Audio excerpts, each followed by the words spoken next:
Hi, I'm John Zarrella at the Kennedy Space Center Visitor Complex, and you're going to spend the day with me taking a look at some of the things you just have to see because we're always exploring. You never know who you're going to run into when you come out here to the Kennedy Space Center Visitor Complex. Look, just back from Mars, I take it, right? Nice trip, round trip to Mars. Good time up there? See? It's great. So when you come here, make sure you look for my buddy here, the space person. One of the most popular spots at the visitor complex is called the Rocket Garden, and that's where I am now. Why is it called the Rocket Garden? Well, everywhere you look, there are rockets. There's a Redstone rocket, there's an Atlas rocket, there's a Saturn 1B rocket, and there are space capsules all over this area. Now, I'm standing in front of a Redstone rocket. The Redstone rocket is the one that lifted astronaut Alan Shepard, the first American in space on his suborbital flight. And just down there to the left, well, that's that Saturn 1B rocket I was talking about. That's the one that was used during the Apollo-Soyuz program, the Saturn 1B rocket. And over here on the other side, this is the Atlas rocket. The Atlas rocket was used to launch John Glenn on that first orbital flight, Friendship 7. Now, the first place you need to stop at is early space exploration. And by that, I mean early. Look at this. This is the actual Mercury control room where all those Mercury capsules were monitored from. Now, take a look. Is that some old stuff in there or what? Look at the old telephone right down there and the old monitors over there. This was primitive by anybody's standards today. Boy, a lot of people don't even remember what those kind of phones looked like. Now, we're going to go from here over to take a look at the Gemini spacecraft. So after the Mercury program came the Gemini program. Take a look at this. This is an actual Gemini capsule, and they did call them capsules in those days.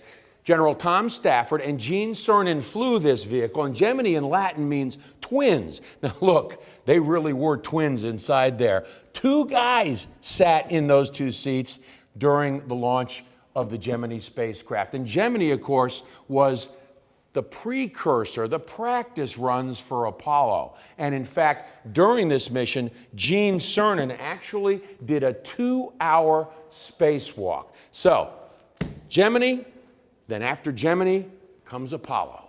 And that's when we went to the moon. And here I am in a moon buggy. This is what the astronauts used to get around on the lunar surface in some of those later moon missions. Now, this isn't exactly like what those moon buggies were that were left up there on the moon, but it's pretty darn close. And this is really fun. If you're here with your kids, they're going to love getting in one of these, even big kids like me. This is just great. So here we are at Exploration Space. Explorers wanted, and that means you. Inside here, we're going to take a look at what NASA is up to now and what NASA is up to in the future. So we go from the old lunar rover that I was just sitting in to this.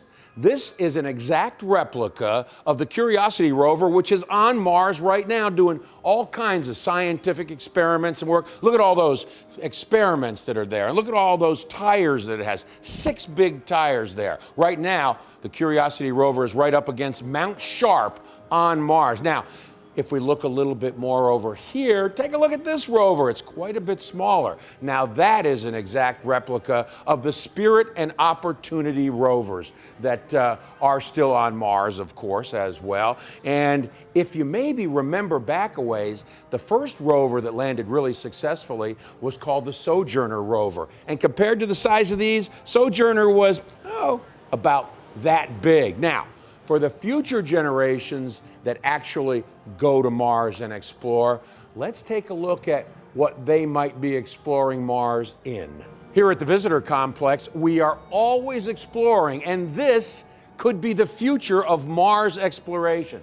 Take a look at this baby. Wouldn't you like to be driving in this? The astronauts would be up inside there, and there's actually beds inside here that they would sleep in. So the way this might work in a Mars mission, you'd come down from a mothership and you would land on the surface of Mars in this buggy. So this buggy would have your living quarters in it, your exploration quarters in it. This is a giant camera. Actually, the camera would be looking around at the surface, at what's in front of you, so you could figure out what you might want to go and take a look at.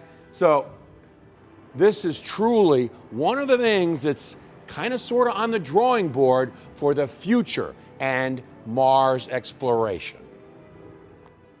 I'm waiting for the show to begin, and it looks really exciting from the previews. The show is called Explorers Wanted, and Explorers Wanted, that means you. So in here, they're looking at the future and where the people of this Earth are going to be going as they move outward and as they explore distant worlds. So you want to see this show because it really gives you an idea of what the future holds for exploration of space.